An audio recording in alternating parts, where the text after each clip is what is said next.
আজ নিয়ে চলে এলাম বন্ধুরা কলমি শাকের রেসিপি। তো আজকের কলমি শাকটা আমি ভাজি করব।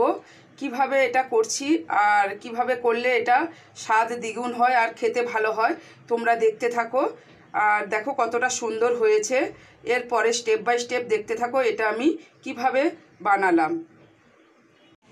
Welcome back to my channel Purabi lifestyle. আমি পুরবী তোমাদের কাছে কলমি শাকের রেসিপি নিয়ে চলে এসেছি।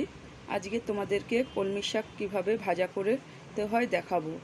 তো এটা কিভাবে করলে খুব টেস্টি হয়, সুস্বাদু হয়, সেইভাবে তোমাদেরকে করে দেখাবো। তো তোমরা দেখতে থাকো। আমি কলমি শাকটাকে কেটে নিয়েছি, দেখো আমি বটিতে কেটে নিয়েছি। এবারে এটাকে আমি ভালো করে ধুয়ে পরিষ্কার করে নেব। শাকটাকে আমি ভালো করে ধুয়ে পরিষ্কার করে নিয়েছি, চুবড়ির মধ্যে রেখে দিয়েছি। এদিকে আমি কড়াই বসিয়ে দিয়েছি। কড়াইতে আমি সর্ষে তেল দিয়ে নেব। সর্ষে তেল দিলাম। এবারে আমি এর মধ্যে দুটো শুকনো লঙ্কা দিলাম।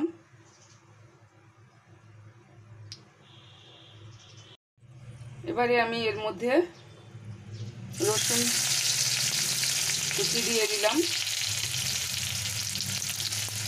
বন্ধুরা, কলমি শাক রসুন দিয়ে রান্না করলে কলমি শাক বেশি টেস্ট হয়। তোমরাও এইভাবে করো। এবারে আমি যে কলমি শাকটা ধুয়ে রেখেছিলাম ওটা আমি দিয়ে দেব। আর কলমি শাক করতে গেলে রসুনটা একটু বেশি পরিমাণ লাগে।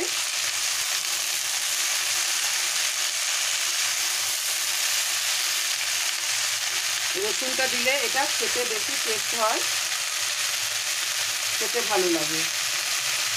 আচ্ছা, আমি এর মধ্যে নুন স্বাদ মতো দিলাম আর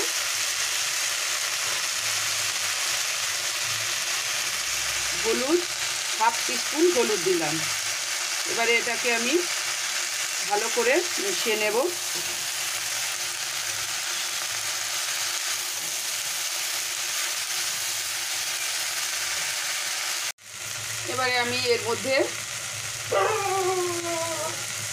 এবারে আমি এর মধ্যে কাঁচা লঙ্কা চেরা কটা দিয়ে দেব।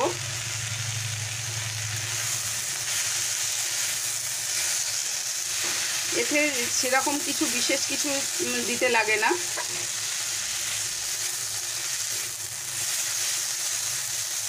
এইভাবে করলে শাকটা খুব টেস্টি হয় খেতে। তোমরা একবার করে দেখো।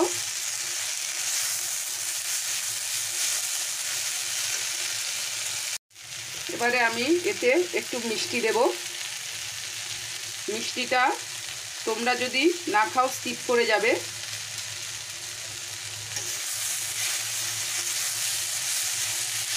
শাক মুগের ডাল কিছু কিছু আছে, এর মধ্যে একটু মিষ্টি দিলে ভালো লাগে।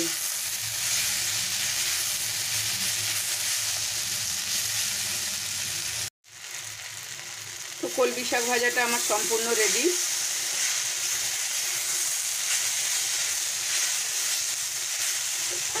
এবারে আমি এটাকে নামিয়ে নেব।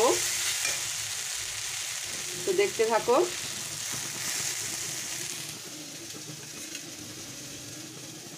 তো বন্ধুরা, আমার এই কলমি শাকের রেসিপিটা যদি তোমাদের কোনো অংশ ভালো লেগে থাকে, একটা লাইক কমেন্ট শেয়ার করে আমার চ্যানেলটিকে সাবস্ক্রাইব করে দিও। আর পাশে থাকা বেল বাটনটি প্রেস করে দিও, যাতে নতুন ভিডিও ছাড়লে তোমাদের কাছে আগে পৌঁছে যায়। তো বন্ধুরা, আমার এই রেসিপির চ্যানেলটা, আমার এই রেসিপিগুলো কেমন লাগছে প্লিজ তোমরা কমেন্ট করে আমাকে জানিও। আর ফেসবুক পেজ থেকে যেসব বন্ধুরা এই রেসিপিটা দেখছো, প্লিজ বন্ধুরা আমার ফেসবুক পেজটাকে ফলো করে দাও। আজ এই পর্যন্ত। আবার কোনো নতুন রেসিপিতে তোমাদের সাথে আমি পুরবী দেখা হচ্ছে। সবাই ভালো থেকো, সুস্থ থেকো, নিজেদের খেয়াল রাখো। ধন্যবাদ।